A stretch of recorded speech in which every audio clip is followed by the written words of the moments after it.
Hey, so we're live. Welcome back to the Magic Minds podcast. I'm Matt Burke. You're watching and listening to the Liberties #1 podcast. Yup the Liberties. Yup the flats. Yup the flats. Yup the flats. Yup talent. Yup talent. On the show today, I'm joined by Tom Quinn. Tom, what is the crack? Welcome to the podcast. How are you doing, Matt? Pleased to meet you. Great to tell you, everybody, and how are you? We're back again with carpool therapy / it's in a van, obviously, but we're going to call it carpool therapy. There's not much therapy going on. Like Van pool therapy. Yeah, and there's not even, it's not even a car, and there's not even going to be therapy. There might be tears today.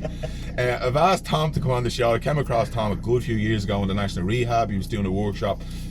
He's percussion, but I also realised then you're a physical therapist, and you've trained. You've done a lot of work that I wasn't knowledge of. I didn't have the knowledge. I didn't know that you study physical therapy and. I've been.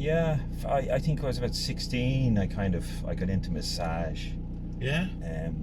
It's a strange one because I it was at a time when I was 16 back in the day. It was at a time 10 years ago now. 10 years ago, yeah. I'm a fucking comedian. With a slight bit more on the end. Slight bit more. Yeah, I got into it. I always had a hankering for palpation, for touch. Yeah. As one of the senses, I was most drawn to, or felt most connected to. And so I snuck off. I remember I was working and I snuck off to do this massage night course, and I used to tell my friends and the boys, and you're even lowering your voice. I was going somewhere else. You're reliving it. And it's like, yeah. And I would go to this. I would go off to this secret massage place. And it's not like that. Oh, right. There was no happy endings, was there? Or no milk parties. There was no happy endings. I would get into happy endings. That's a different story. But yeah. So I'd secretly go and learn and learn this Swedish massage, which was the very first one I kind of got into. Because it wasn't seen as a thing men could do. No. There was two men in the room. One of them was the teacher, and the other was myself, in a room full of women who were all pretty much studying, wanting to be beauticians. And and that's something because massage was very new to Ireland, outside of the happy endings. I don't know about happy endings. And even then, there wasn't much of that. I just one of my mates was telling me about happy endings and parties and milk parties. I'm glad we started with this. Yeah. We start as we mean to go on. The reason I asked Tom to come on is because of that. I was wanting to talk about the work, but we've been sitting here go, what will we talk about? We're going to talk about feelings, we're going to talk about emotion, we're going to talk about Tom's story, my story, what's not being talked about. We're just going to meander through, because me and Tom are in this, what you would see as this circle, this kind of spiritual circle, meditation, sound therapy, holotropic ayahuasca, and there's not a lot of men there, and as I come across Tom, and I love his vibe. I went to a couple of workshops, went one in the hospital, and I just thought, you know what, he's somebody I think that's a little bit more adept and is willing to have the chats about stuff, and in this kind of, so God knows what we're going to talk. We're going to drive around. Tom is from Tala. So we're going to drive around Tala. We literally were talking for a half an hour before this, and saying we should record because we were waffling away, putting the world to rights. So look, Tom, we'll get cracking and up to the view. Up to the view. So look, where will we start? Yeah, you get into the massage, and that industry, and wanted to go further with it. And I took it. I went and studied to be a neuromuscular therapist, and I've done many different styles over the years of massage, or body work, as it's known. I think more so. Body work. And funny enough, then I had a big accident about 11 years ago. Right. A van fell in front of me on the way home from a sound bath, full day sound bath we were doing. 12 years ago. If you asked anybody what a sound bath was 11 to 12 years ago, they'd ask you, did they need to bring a towel? I was only talking to someone at gym owner, I won't name who it was, but they was like, do you need bats and all? And I was like, because I was on a sound bath. Do we need to bring a towel? Yeah. Is it normal response? We go left or right? Left here. So I had my own practice in down in Wicklow for a number of years. And I've been just working with people. I don't do much of that work at the moment. No. No, Why I is do that? a little bit here and there. People ask me, I work on them, but I don't do much of it because I'm kind of preoccupied with a lot of music Right. and the other mission in life. What's your The drum circles. Right. I run drum circles. Just go straight on. Community drum circles. Yeah, I've been to one in your. Straight on, Yeah. and I run them everywhere. Anywhere they don't want me, man. And that's your love.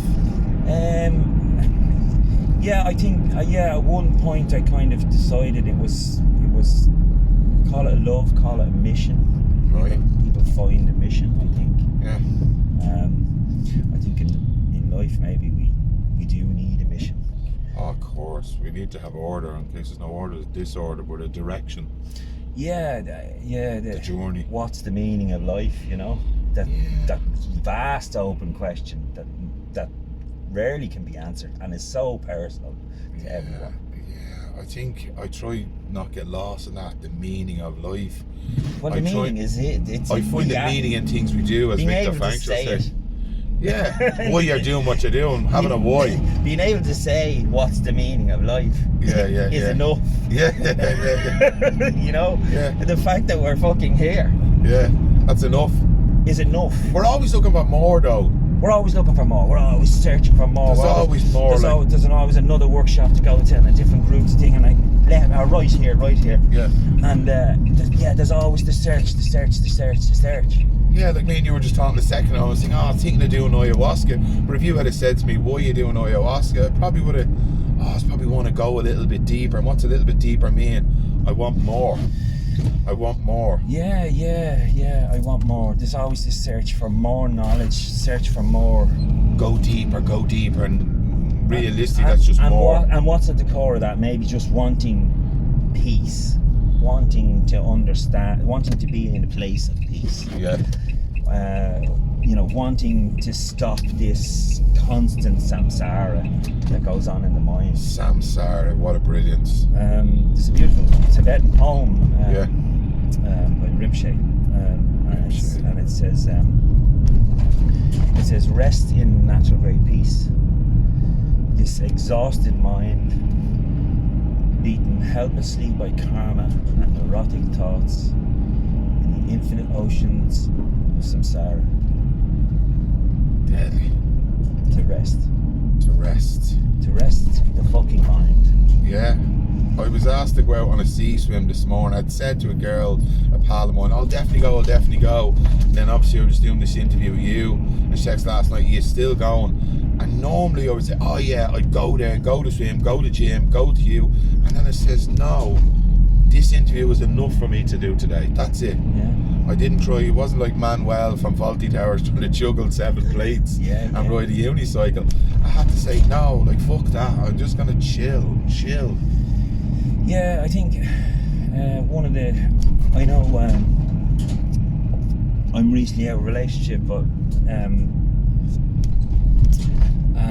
transcendental meditation was a big part of that, and I'm delighted you said that. And this idea of coming to the present and settling in a place of nowhere, having nothing, is a wonderful tool.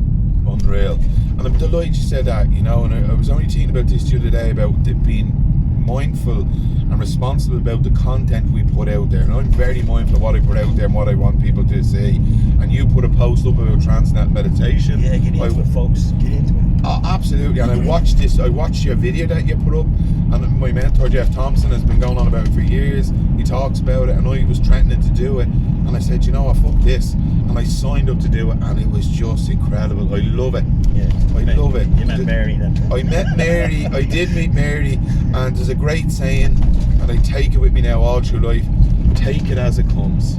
Take it as it comes. Take it as it comes, because I thought, this transcendental meditation is all a bit loosey-goosey, it's not as disciplined and structured and focused and conscious as I normally am. take this. And it's not like that. She was like, just take it as it comes. So I said, I'm just having 2 sleeps a day, and then I have my night sleep, and she says, just take it as it comes.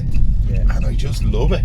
Yeah, well, and a lot of people, I guess a lot of people ask about what is it? Yeah. What's the difference between meditation and transcendental meditation? What's your definition of that? It's a big question. Well, to transcend. Yeah. To transcend is a huge part of it. Yeah. Because a lot of people go to meditation classes and they really don't know what they're supposed to be doing in there. Yeah. And they can't slow the mind. And the constant chatter within transcendental meditation, to be able to listen to that constant chatter and just observe it. Yeah. It's lovely. Is a different way.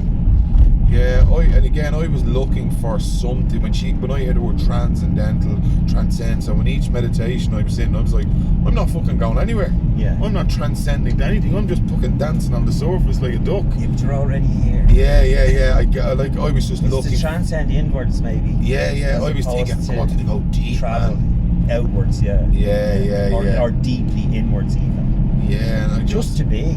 Yeah. And now I just look forward to it. Like my morning, I've done it this morning. I'll do it in the evening, and it's incredible. Yeah, the twice daily practice of meditation, is really all that's asked of you. There's nothing asked of you anyway. It's a different subject. Do you know what I noticed when I went there? And it's something I think we should talk about, Tom. I went there, and there was normally to all these things that we go to, there's predominantly all women, and there was more men. Why do you think that when we go to these workshops that you were why is it predominantly mostly women? Well, oh God, that's a question I've asked over the years. I've been asking, like even in choirs, it's funny because men won't go to choirs, and they will have a secret hunting or wanting to sing, right?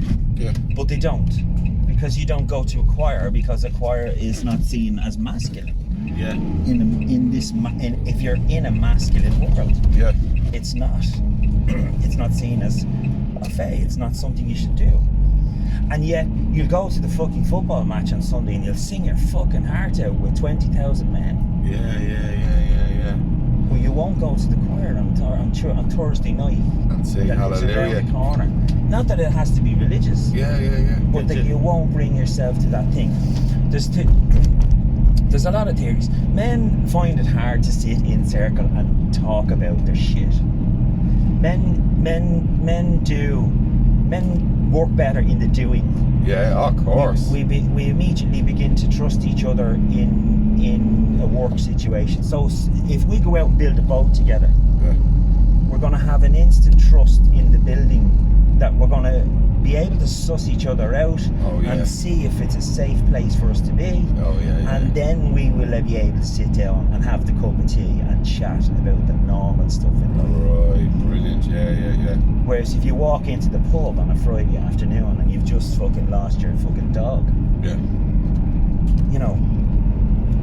the most you'll get is, you'll be grand, here, have another pint. Yeah, numb the pain. Let's not talk about your dog. Yeah. Let's not talk about your loss. Yeah. It's not the place to do this. Yeah. Let's not talk about feelings and emotions and vulnerability. Let's talk about sport. Yeah. Yeah.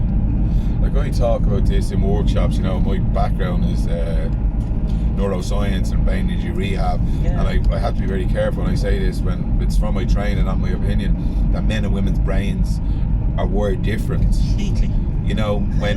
When war kicks off or trouble kicks off, men divide, they separate, they go to war, they don't talk about feelings and emotions. Women come together and talk about things, community, gather, safety, they create networks. Men don't do that. So to ask a man to talk about his feelings and emotions at a cellular level, it's just counterintuitive. Yeah, and I think there's more of a modern Not phenomenon. all women, by the way. Not Well, all no, men. not all. No, of I'm course, not- we're I'm not- generalising. Yeah, here. I'm not. This is just from my training. This is just a broad sweeping statement. So I don't want to hurt anyone's feelings. yeah, well, we're going to be full of broad sweeping statements. That's all we are. We're just like We're broad two sweeping guys statements gurus. shooting the broad, Shooting the shit. the broad shit. Yeah, so I think in modern society, it's as equal for women. I think not as much, but there are women who don't communicate with each other just as much. Yeah, I think absolutely. That And seems that has to be a said. thing, Great show. a modern thing. Yeah.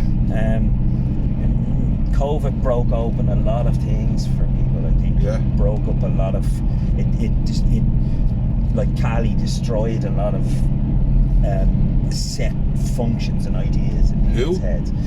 Like that Cali idea. Oh that, yeah. the destructive tearing apart of Yeah, something yeah. that needed to be torn apart for a lot of people. Yeah, brilliant. Maybe. And then a time of rediscovery maybe for people now. Yeah. But we're constantly bombarded with, I mean, this thing, you know, social media can be quite dangerous and can be quite positive too. Yeah. Because when we're stuck in those places of not knowing what to do or how to be or anything, a meme can change your life in the morning. Oh, absolutely. 100%. And change your opinion, change your view, change how you look at this thing. Is this the view? This is the view here, and speaking of the view, we're now up at the view of Dublin Mountains. Yeah. So go Pull on. in there if you want. We'll have a chat maybe. Or do you want to continue driving? It's up to you. There's not much up there. Only Quilcha Woods. Yeah, go on. And you were saying. What was I saying? Yeah. So men and men, why I don't know. The question, I think your first question, 10 minutes ago, was why do men find it difficult to? Why do I see a lot of women turn up at these things? Because men have a fear of communication. We communicate in different ways that aren't verbally connected to our emotions. We feel everything you do, you women do. We feel everything. We feel the same way. We all feel the same way. We all have fears and share love, and we just really are protected. Feel protected. That we need to be protected against other men. I think that's a very poignant point that you made there, is the communication piece. We struggle, you know. We talked before we press record here. We talked about running from the physiology, running from the fear, running from the feelings of fear. But then it's a two-part thing that we find it hard to communicate that. Like, there's a term called alexithymia, having feelings and emotions that we can't articulate and talk about. Mm-hmm. So there's that, running from the physiology, because that's how most of my relationships broke up, because I ran because of the fear, ran because of the fear of abandonment, fear of this, fear of that, and then I couldn't articulate it. I couldn't stay in the fire. I ran. Yeah, me too. And I couldn't say I'm scared, I'm worried, I'm lonely, I'm hurt, I'm anxious, I don't know if you're gonna abandon me or not, and all childhood stuff. Yeah. And instead I just done a Linford Christie and done a burner. Yeah, and I recognise that too. I've done that too, and done it recently too. And when the time, and then when we when we do come to that realization, possibly after a breakup, it's way too late to express that. Even if we can come to express that, it can be way too late, because women are very good at women will give a lot of time to a man in relationship to hang himself in that regard. She will give him a lot of time. They will give him lots of rope, and he will continue to use that rope. Right. And then eventually that'll be it. And women do make that quick decision of, you know, or it's not a quick decision, it's a long decision, but they will decide, that's it, I've had enough, and they will walk away from things. In my experience, anyway, at this stage. But yeah, so what do we need to do, I think, is the next question. What do we need to do to bring men to this place of communication? Well, first of all, we have to create a safe space. So men have to, when men are being asked to meet other men in circle or to communicate or talk about their stuff, first things first is they need to feel safe. They need to be brought to a place of safety first. And then once we have established in a room that we're not going to hurt each other, that we're here to support each other, that we understand each other and we're listening to each other and we're giving space, then men will surprise the fuck out of you with what they have to bring. Yeah. Do you think it's because when circles with other women there, do you think that scares men to talk about stuff like this and be open and vulnerable because there's women there? Do you think there's a fear of that they're weak or lost? And this is not a blame and women thing. This is just talking about an unconscious thing, that there's women in the room, there's a women, feminine energy, and they're scared to be seen as weak, and that's not safe. Yeah, I think you have a point there, actually, because I tried to do a men's and women's weekend lodge years ago. Right. And we, along with a number of facilitators, and so we had a few facilitators on the female side, and we have a few male facilitators on the male side, and because we felt it wouldn't be equally balanced or matched if it was just a male facilitator or a female facilitator, because vice versa on both sides of sexes would be struggling with that scenario. And it's a difficult it unless you have specific subjects that you want to approach in that group. It's a difficult realm. Yeah, and why I'm saying this and mentioning it, is it because of the women there? Because I've noticed that when I went to groups, I felt safer when there was women there. Because I for years didn't feel very manly, because growing up I was so scared and I had a lot of anxiety, and I just didn't see myself as one of the lads. So I went and I was safer with women. Now I'm alright with whoever's there, because I'm alright with talking with feelings, emotions. I know I'm a man and I know where I'm at in life, and I've a bit more self-awareness about myself and autonomy, and I suppose I accept lots of parts of me. So I'm just thinking, is it difficult for men to go? Well, it may also be involved in your experience of men growing up. Oh yeah, because I was sexually abused, so that plays a big part, Yeah, and abuse can play a huge part in it, and your experience of men, as there's a lot of young men growing up with no male role models right now. Oh, it's huge. Just why I said before when I interviewed. We have so much separation.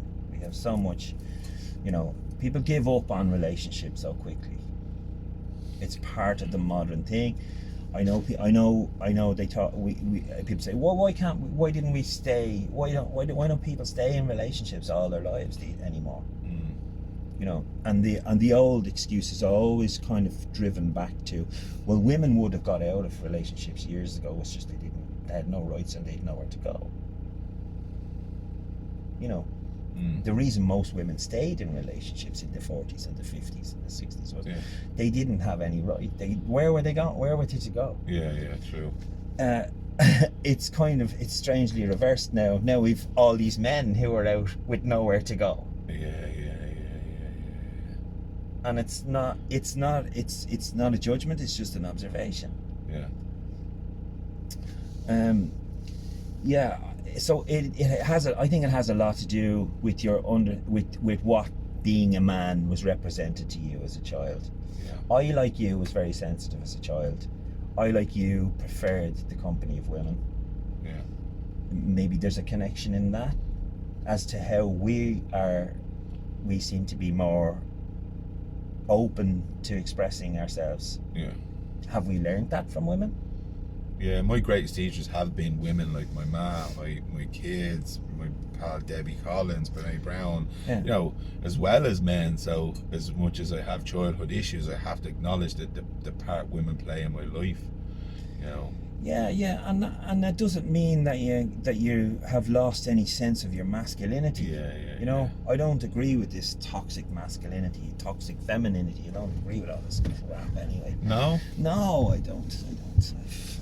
I don't. But anyway, is that just more labels? It's more labels, you know. It's more. If you getting haven't lost got in language. ADHD, if you're feckin' bipolar. If you're not bipolar, you know.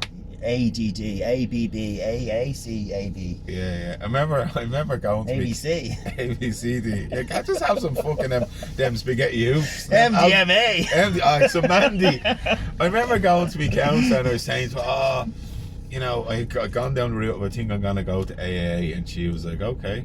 And then I had ADD because I do have attention deficit, and she just said to me one time, she goes, how many racks do you need for all them hats? Yeah. Like, she says, no matter, like, we broke it down what she meant with that. It's like, no matter what you label you find, whether AA, NACA, Carbohydrates Anonymous, whatever, AD, you're still going to have to be with it. You're still going to have to live with it. You're still going to have to live with the pain, the frustration, the uncertainty, the insecurities, the attention deficit. She's label what you like. Now, this is not exactly what she said, this is what I'm saying, but that was the takeaway message. Yeah, we've become a world of labels. Yeah, and like as powerful language is, it can also be a huge block.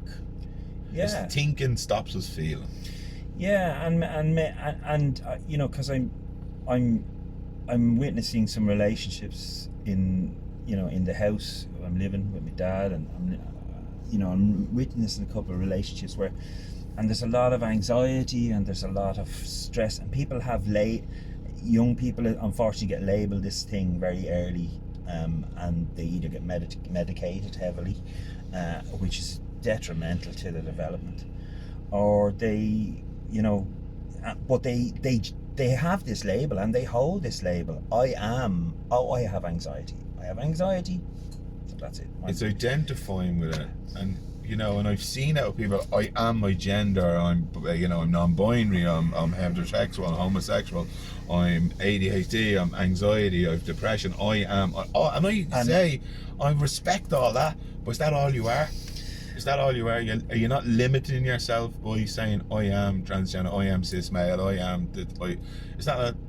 We can be these things, but it's not all we are. No. It's only the beginning of what we are. It's only a tiny experience in you. It's like where I wear a t-shirt today. I have a football t-shirt on today. I am a follower of Liverpool, whatever. Are you? No, I don't. Oh, good. Fucking get out. You'll be walking back on the mountains. I don't even follow football. I have my issues with football, to be honest, but that's... What's your issues with football? I see it's a modern kind of tribal warfare, I think. I think the game is corrupt as any other game. I don't see why somebody should be paid 33 grand a week to kick a football around. Yeah.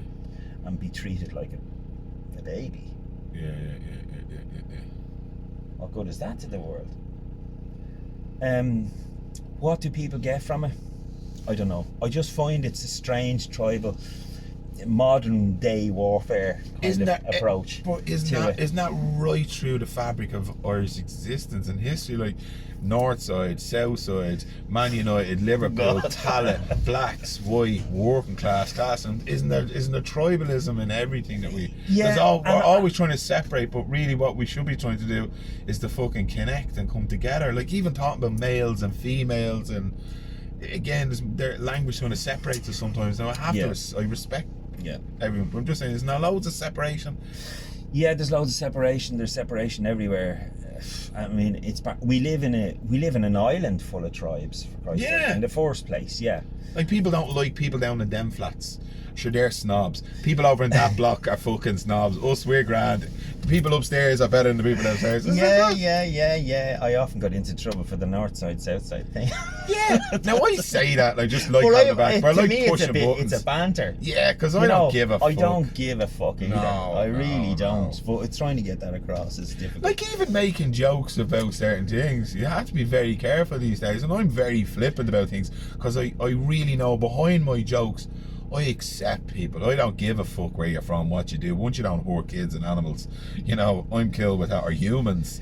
But sometimes we joke, and then I have to be very careful because people may label you, and this whole cancel culture. Yeah. It's a very sensitive time to say anything. Because I had to turn down Tommy Tiernan's show to come here and talk to you. And Tommy Tiernan, I mean, look at the trouble he's in. How you, Tommy? But I'm with you, brother. Do what you like. Yeah. you're not harming anyone. I love comedy. Like even my young If one we is, can't laugh at this shit. my young one is gay, right? And me and her together we do have gay jokes. Yeah. Just like, even our pals come in, I'm like, oh, here we go, fucking lesbian convention. Yeah, but it's... And people look around like, oh, you can't say that. And I'm like, I can, because at one time I thought I was gay. I thought I wanted to kiss willies. Do you know what I mean? Yeah. So I have them jokes. yeah. Well, I'm comfortable with my sexuality. It's not for me. That I know what I'm about. Yeah. But you can't make jokes about certain things, and that's... Yeah. I think, and maybe it's coming from a culture that was hurt by a way we kind of... For a long time, you have to be careful with humour, because it was used as a way, in an aggressive way for quite some time here. You know, slagging people in the pub with a little bit of behind, a little bit of actually aggression in it, is something that that if you walked into a pub and the slagging began and you particularly didn't want to, take it on or hear it or whatever, you're going to get offended by this thing, and it could continue. And all in the grounds of slagging. Once we're safe within the grounds of slagging, then, you shouldn't have a response. You shouldn't be upset about it. You shouldn't be, it's okay, it's all. And it's only a bit of slagging. So Irish people had a way for years of getting their message across to somebody through slagging them. And say, I'm only messing. I'm only messing. Yeah, and they fucking hate you. You deadly know they're not messing. So there's a thin line, because it is in our culture. It's like it is in our culture to have humour in the sorrow. I love, like Paul McCormick that I do the holotropic breath with. Like, he's a master. Even the podcast was called the Sacred Clown. Like, even in dark moments in holotropic and when people are crying and all, he'll make jokes, and he's not making light of them or like that. He's just softening a bit. Yeah. Like when I went into the hospital, I worked in brain injury. I always try to bring humour in. It's a gateway to connection. But once there's no one being, as you said, that's a great point. No one's being hurt, and sometimes I use myself as the humour. I'll slag myself, I'll slag things I do, and it just brings us closer. Always slag yourself first. Yeah, I hear, like, come here, I made a bollocks of it one day, right? I was in the market and this woman came in and I was in the stall again. I was being a giddy goat and having the crack and all. She came in and she said she was a white witch, and I saw that's deadly. I said, do you fly around the gaff in a broom and all? Right? And she fucking took off like a hero on a Honda.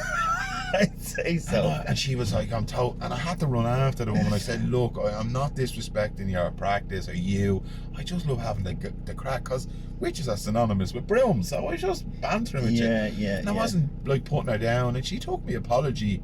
And but you have to be careful sometimes, because I just take all this fucking stuff that I do not very serious. I think that's if there is a key to life, then maybe that's just it. To not take ourselves too serious. We have to stop taking everything so serious. This is it. You're on this journey. This is it. There's not a lot left. No. It's a very short time. I'm not here for a long time. I'm here for a short time. Something I was struggling with this morning, actually, that came up, because when I was thinking, what am I going to talk about with you today? Yeah. Something that came up this morning was this in between. Oh, yeah. I've finished something in my life, or something is finished in my life, and I'm in between stepping into the next life. Yeah. Why? What is that place? Well, that's familiar, because we do that so often. It's as if we have somewhere else to go. Yeah. There's a better life coming. Oh no, I'm not into that better life coming. You know this Love. thing, you're going through this. Internet is we're fed every day. No, I about don't. how you can improve your life. Oh, fuck that. Like how you improve your moment. Like, see, life, the weekend, the new year, spring is coming, summer's coming, that's all down the road, and we don't live down the road. No. We live here. Or back there. Like, when people say you're going through this because something good is coming, like, that already tells me not to accept this moment as reality, because this is all we have. This is like, yeah, just go through this because something better is going to be like, here, kitty, come on, follow this, follow the carrot donkey. Yeah. And then we always have this feeling of we're not meant to be here, we're going through a transition. Be in this moment and let the transition happen. You don't have to acknowledge, you just have to be with this, accept reality. I was talking to a pal, and she was saying, how are you, what number are you at today between 1 and 10? And you can't say 5. 10 is great. 1, I'm Shitsville, Arizona. And I says, I'm a 2. And she says, or I'm a 4. And she says, I'm a 4 as well. Let's try and make ourselves a 6. And I'm like, no, because that's not reality. No. I'm a 6, and that's a 4. That's where I'm at. Yeah. Right here, right now. That's it. And there's lessons to be learned in being at the 4 there. Yeah, that's what it is. You know, to sit in the shit. Just sit in the feelings and emotion. Here we are. And in 10 minutes I'm a 6, and 8, someone comes into the market, me having a bit of crack, and I go, what number are you now? I'm an 8. You can be any number at any moment. And it just oscillates. Yeah, and it's that's just the frequency of it is random, really. Yeah, but we try hold on. It's like trying to keep a temperature gauge at 700 degrees or 70 degrees Fahrenheit or whatever, and we hold. Not possible. But the idea that it is possible, because, like, you know, it's there. It's at 10 in there. Yeah. Always. There's a 10 in you, Yeah. and it's always there. It doesn't change. It doesn't go to 11. It doesn't go down to 4. It doesn't go to 9. It's there. It's right there at the core of you, and it's always there. And you have to find that. You have to feed into that. Yeah. So when you're talking about this thing of the transition of feeling this in between, what do you do with that? What's your go-to thing? Here's the question: is that uncertainty scary? I isolate. Oh yeah, you said something. I seen you a couple of months ago, and you says, "I'm doing what I tell people not to do." Yeah. Is it okay to talk about that? Yeah. I mean, it's okay to talk about anything today, or any day. And let chance of a score. But yeah.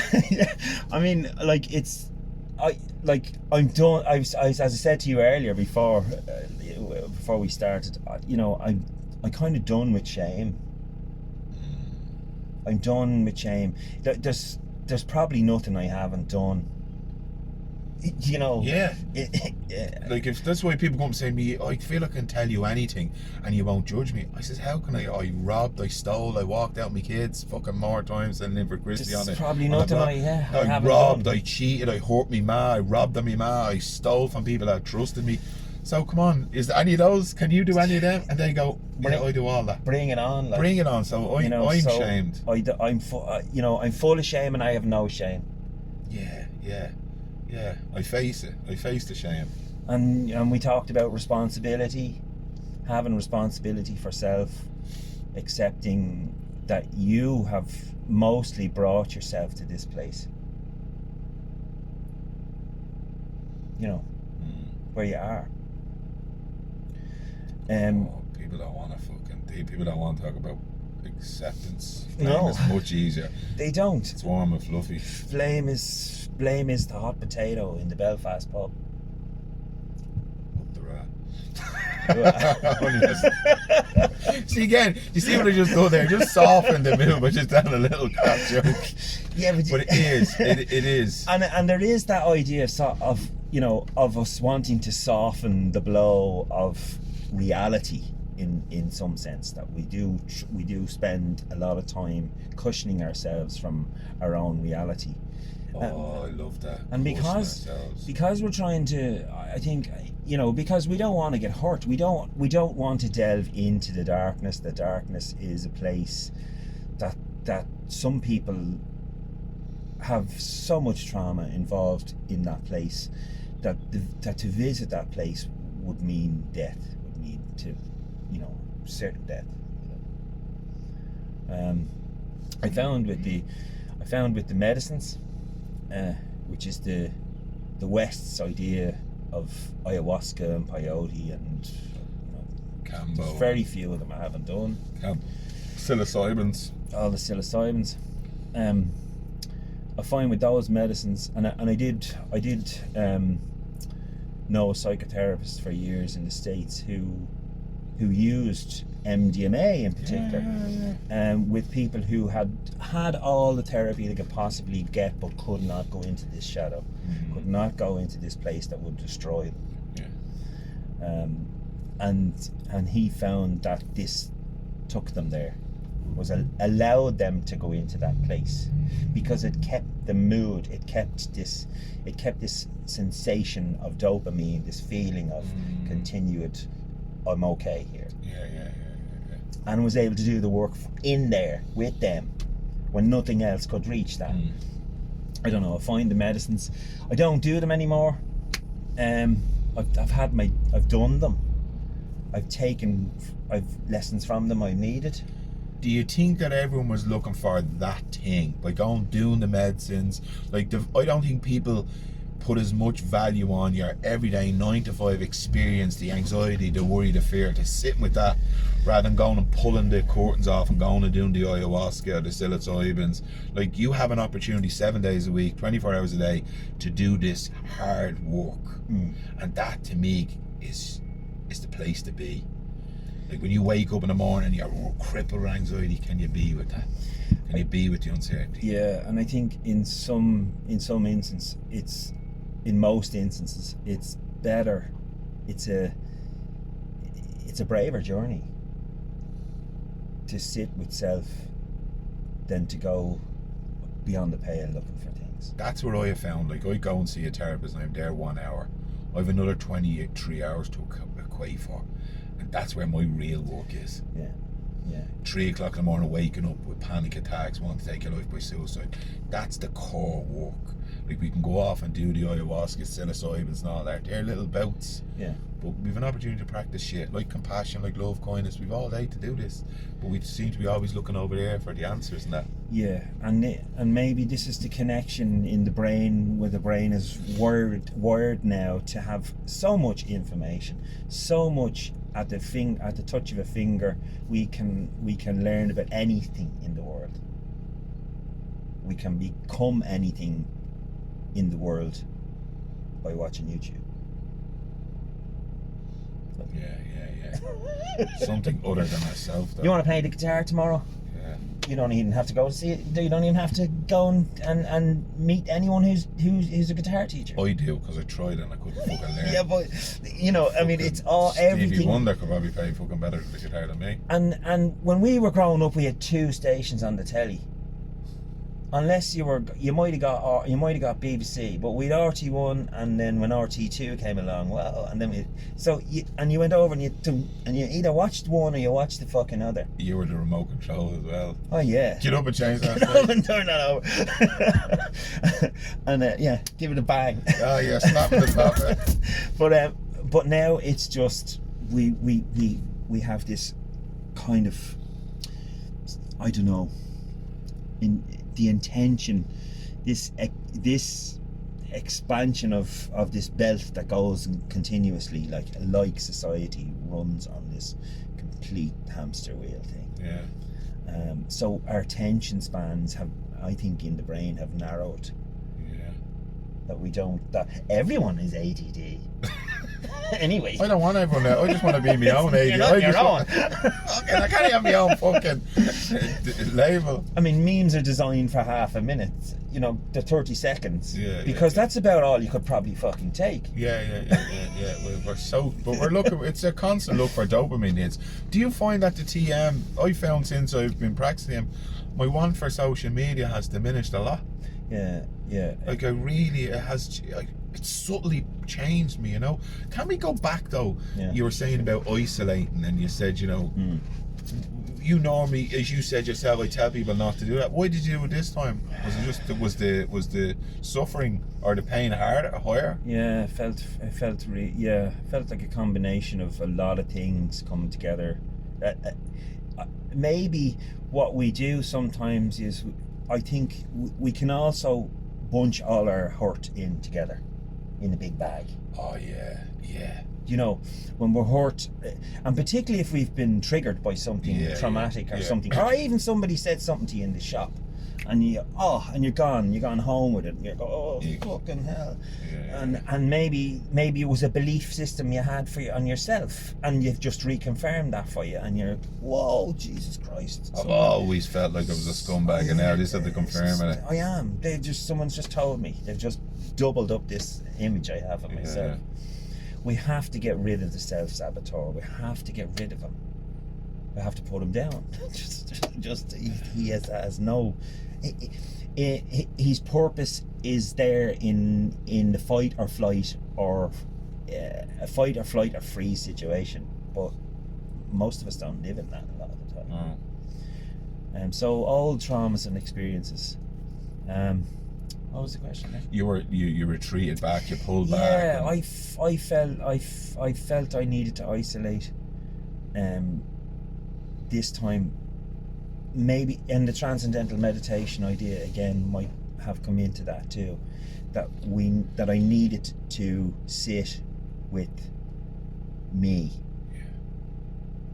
And go through all these feelings of loss, and all these feelings of emotion, and all these feelings of rejection, and having to sit with those, and sit and wallow in them, and swim around in them, and eventually come out at the other side and say, okay, I'm still here, I've gone through that, and I have integrated those emotions. I haven't looked at them. I haven't not looked at them. I haven't walked away from them. I've integrated them. Right. Integration is a big piece in the work, isn't it? You can't move forward properly without integration. Because I talk about ayahuasca, and not that I've done it, I always say, listen, you'll do ayahuasca, but you still have to come home and integrate it. Yeah. Same as your therapy, same as your personal training, which you want to get skinny or whatever. You still have to integrate the work in your everyday life. And if feelings and emotions come up, you got to integrate that. You know, it's a practice. Yeah, because a lot of people do ayahuasca and you can't be. It's not an addictive substance, but going there is an addiction. Oh yeah, like even me wanting to do more and not integrating that, then going this week and then going next week and going other week. But I'm not in that world anymore anyway, so it's let them do. let them discover themselves. Do you think as you went through this work and at this point you're at now, do you think you do feelings and emotions a lot better? Yeah, of course, yeah. And yet I've finished a relationship. These things happen. But do you with two people who were learning very much how to communicate. Right. And there's this narrative playing in the background for me, and I don't know, it's the same for you. At your age, you should be in a relationship. You should be settled down. You should have found that person. It should be all done. It should be settled. Sure, haven't you done all the years of therapy and you've read all those thousands of books? Yeah, you still can't get a fucking right. For fuck's sake. I don't buy that. I don't go there with that one. That plays, and I have to tell it, shut the fuck up. Yeah, I mean I've torn that one off. Yeah, I turned that one off. I mean that's completely. That's the monkey on the shoulder one.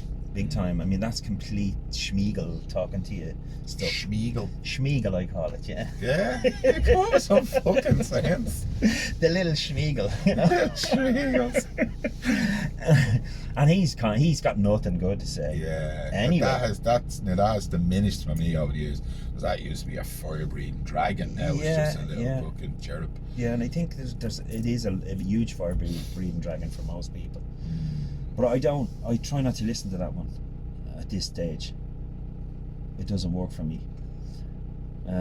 You have to stay positive. It's all about being positive.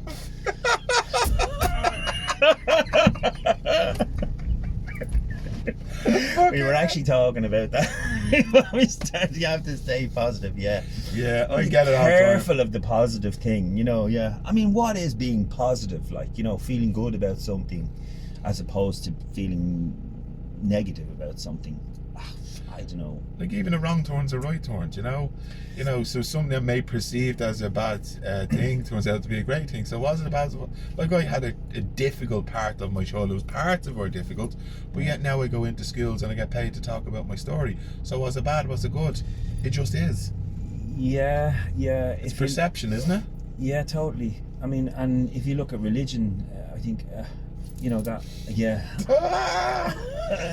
And the different religions around the world, that message is in there, you know, and what's not good for you will pass you on, and you hear a lot of people in religious with religious ideas of and this forgiveness idea of, well, you know, you didn't what meant to pass you. What was that other What's idea? meant for you won't pass you. Yeah, but that okay, this thing that happened to you is setting you on a journey, on a road to something that's going to be positive. That things are meant to fall. That you're not meant. That bad thing that happened to you leads you on to something really good. And I'm not kind of for that idea either. No, That's a bit no. crazy. It's like, what are you on about? You know, again, another religious kind of idea, and not dogging religion too much. No, but it just, again, I think focusing on positive is unrealistic, Totally. and it stops us living in the difficult moments. Like you, like somebody, I worked in the national rehab, and somebody going in a C4, paralysed from the cervical vertebrae right down. How can you say to them to stay positive? Do you know, it's unrealistic. Yeah. It doesn't always work like that. It was a big moment for me, because I was in the bed in the rehab after my accident. Right. I had to learn to walk again. You know, I was on the bars, I did the whole thing, and I spent months in wheelchairs and learning to walk again, learning to use So my that's legs. what your connection was to come back. Yeah. I never knew that. Well, I just felt like I was lying in the bed. There was a guy beside me, John, was 19. There's another guy, I think he was only 22. They were young fellas. Both of them, one paraplegic, the other one was from here down, had broke his spine. And he had the use of his arms, and I had no leg. I know use of my legs, and I'm sitting in the middle going, wow. Here's two young men. Here's me, you know, halfway through my life. These two young men have a whole journey ahead of them that they mightn't survive, they mightn't make, they may not want to, or they may find some hope in it. But I'm determined to walk out of here, you know. But it was so real and sad and difficult to watch these two young men on a completely different journey, completely different new path that would remain with them for the rest of their lives. And things do happen to us that remain with us for the rest of our lives. Yeah. Like we're like this is the filter. This holds the story, and pain gets stored in there. So it might be very easy for people to say, "Oh, stay positive, stay positive." I know Shaolin monks and people in Thailand, Tibetan monks, and they can stay in a Zen place all the time. But that's just not my story, because my DNA, my cells have recorded damage years ago, and that kind of gets triggered sometimes. So it's very unrealistic for me to say stay positive. What I try to do, which brings me a lot of peace in my life, is to acknowledge the pain and accept. I'm not trying to play tug and war with it. I'm not trying to get rid of it. All right, here we are. I'm happy. Here we are. I try to go here we are to all my experiences as best I can. And identify your triggers. Try and identify them. Try and find where they are. You know, when you feel that, when you feel anger or angst or anxiety, or I need to get out of here, or I need to attack, or I feel something change, I feel this neurological change happening in me that's bringing up something, and somebody has just said something to you that you feel is impossible to hear, you know. It's like, and it's something basic and normally we can be triggered by these things. Identify that trigger, and that's where the responsibility kicks in. That you are responsible to go to that place. You have an opportunity right there and then to sit and hold back. I studied non-duality for a long time too, and that concept, it helps, I think, for a lot of people who practice it. And the idea of non-duality is the two dualities. You know, the we, the collective we gives a shit about everything. It's the samsara. It's the constantly worrying about stuff. It's how should we be together? How should we move together? How should we be seen or not seen in society? How what's the world think of me? No. It's all separation. What do I think of myself? All of that stuff is the we. And the we cares. The we cares about everything. The we is worried all the time about stuff. It worries. It's constantly trying to fix things and solve things. The I doesn't give a shit. Just watches. It doesn't care. Just watches. It doesn't care. It just observes. It sits from us. It sits back from the we and observes.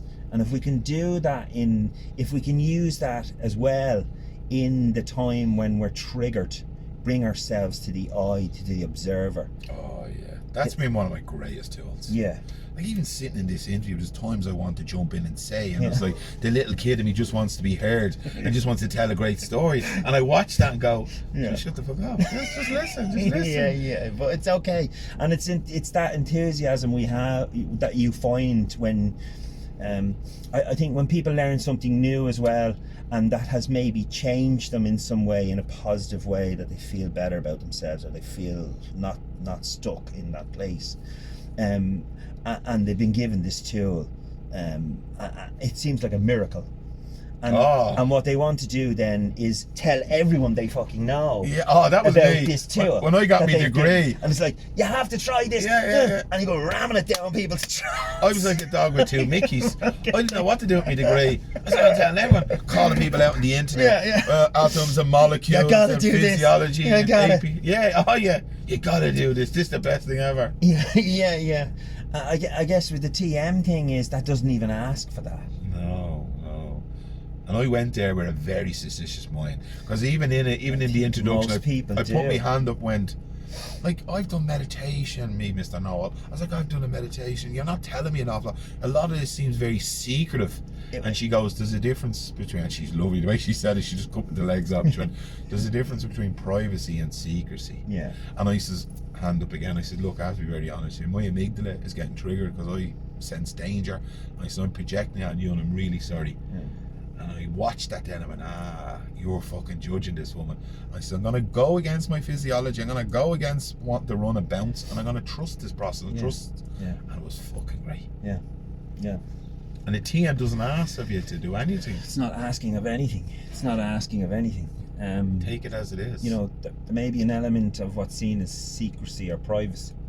I think is probably the better word. She's right. Brilliant. Because and what I've learned from Yvonne and stuff as well is this kind of idea of that you kind of like, for me it was the analogy I'll use is martial arts, maybe karate, right? Or any martial art. The belt system. When you start in your white belt, you go up to your black belt, right? And I remember getting a black belt at one stage and being so proud of myself for achieving this thing, for getting to this place after years of training. Yeah, and I remember getting to it and at the ceremony receiving it, and the whole thing was great. And my sensei saying to me, you know, welcome to the ladder. You thought you were at the fucking pinnacle. Yeah. Welcome to the ladder. I am the ladder. Not even welcome to your first step on the ladder, I hadn't even stepped on the ladder. So the understanding behind the philosophy behind the idea has always been there, and this idea is that I couldn't give you this information. I couldn't give you black belt information on your white belt. I can give it to you, but you're not going to be able to integrate it. Yeah. Because you won't understand it. Right. So TM can maybe be assimilated to that. They won't, you're not given everything. Oh yeah. Well, here's the thing You've about got it. to integrate it, and But then you learn that there is nothing to give. Yeah, in the and she can't first give place. you anything because it's your own experience. Yeah, it's not about. It's no. There's no prize at the end of it. There's no. I There's was no looking for a prize at the prize. beginning. There's no. Can we have a lovely coffee break with some nice biscuits? There's no nice biscuits. It's just this is it. The whole thing is a nice biscuit. Yeah. I think that was part. I was looking for a sensation. I was looking to arrive somewhere. Yeah. And again, I went back with me honest and open question. I said, "Oh, this is all a bit loosey goosey for me. That's a bit like 2 sleeps a day." And she just went, "Oh, isn't that just wonderful?" And I was like, "What the fuck, missus? You off your rocker?" And she laughed and I laughed. Yeah. But everyone wanted to ask the same question because some fella says, "I thought I was just sleeping all day." And she says, "No, that's just wonderful. But That's great, but you're not meditating." I want to be this. I want to be a man Goggins. I want to be fucking military precision on me. Yeah. Control. But Yeah, well, it's like the idea of yoga in the West is like completely like lost. I don't know. It's lost its true identity. I mean, it's just this whatever happens with yoga today. It's all about movement, and it's all about the poses, and it's all about having the right pants on. it's not about the essence. There's a whole heap of learning and teaching behind yoga that's not passed on Okay. the correct way. Everything gets very complicated, doesn't it? And it gets diluted. And then it gets really fucking Yeah. smoke and mirrors. Yeah, and it's how, because spirituality is big business. It's big business. Yeah. Write a book, write a self-help book. Yeah. You're off. It's Yeah. business.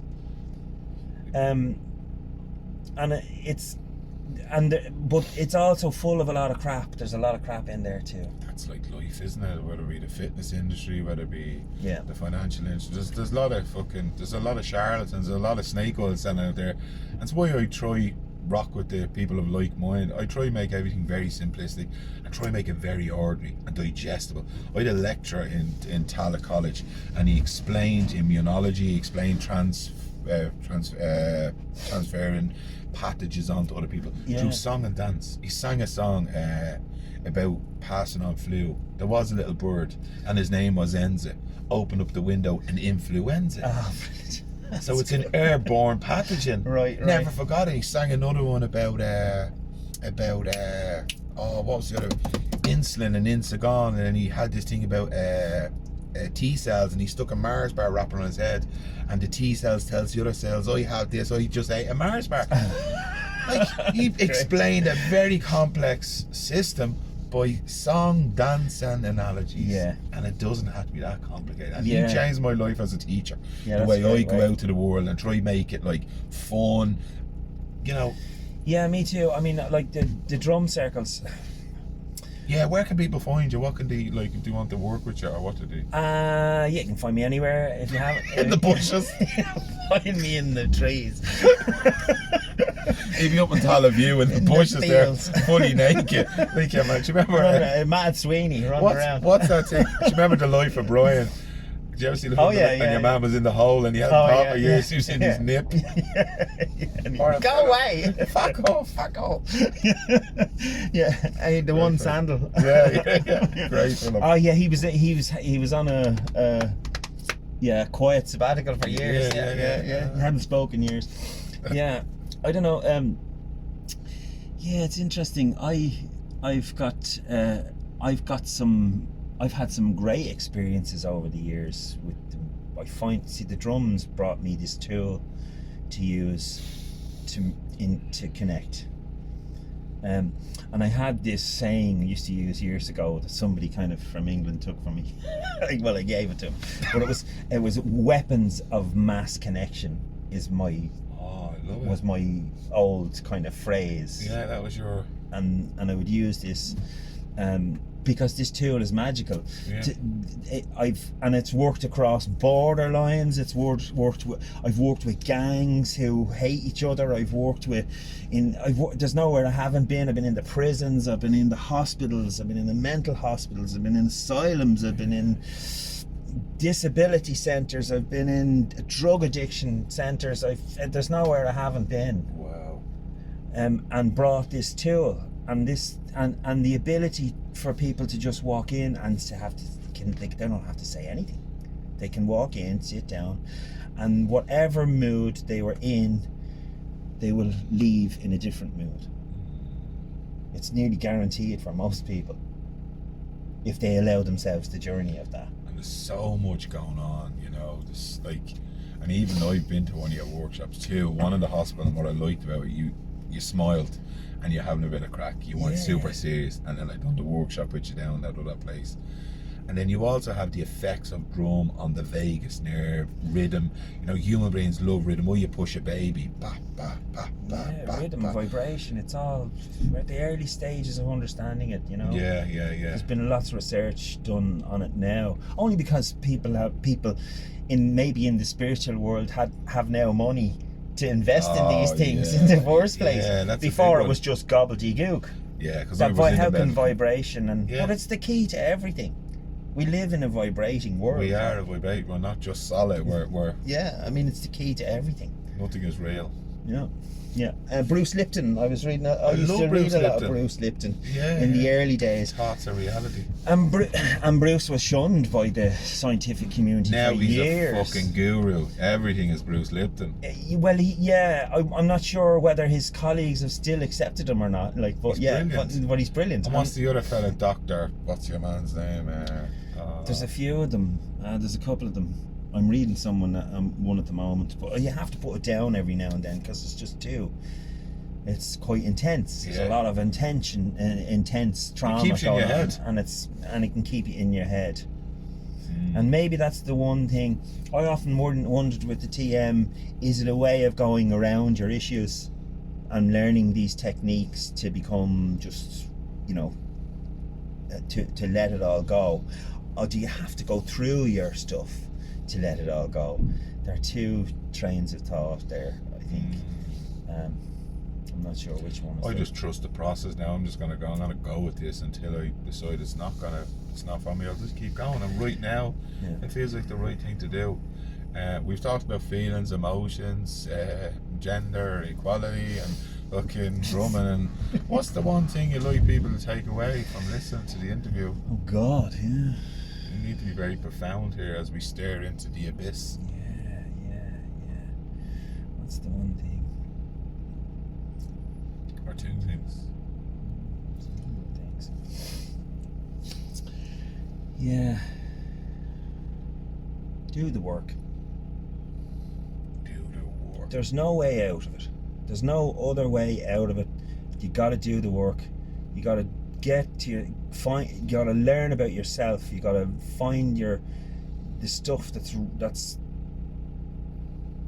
that's difficult for you, and you've got to work through it. There's no way out. The only way is through, isn't it? You and can it's around it, and it's not, and you're not going to find your love in someone else. That's a big one. It's not there. That's not where it is. You can love people all you like, and they can love you, and that's really nice, and everyone wants that. But if you're relying on that, you're relying on someone else to give you to make you feel whole and loved and love, then that can go, and that does come and go. That's a big one. That's a fucking doing the work and self-love, and it's about turning in, isn't it? Like, that is the work. It's the turning in piece, isn't it? And then you can become the person that if two people are doing work, if two people are in relationships and they're doing the work, wow, there's real. That's a real relationship.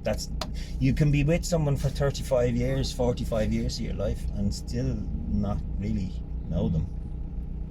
Absolutely. This is safer, isn't it? This conversation between men looking away.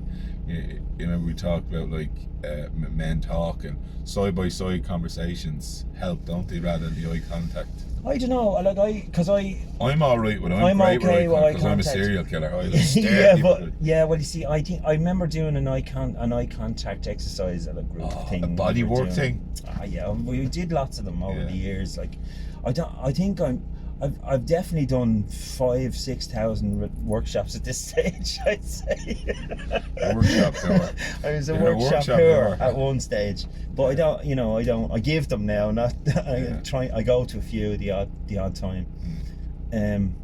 But yeah, I think try and work your stuff out is the key. Try and get to what it is, because most of us don't know. We don't know. Accept that you have a dark side. Accept your shadow, and become and that's your key. That will be your key to being more whole in yourself, loving yourself from the bottom of internally. Once you can love yourself, how the hell I expect to accept love from anybody if you can't love yourself? Big one. How the hell? And they don't even know you, because you don't even know yourself. You're still learning, and it's only parts of you that they may. Yeah, it's. I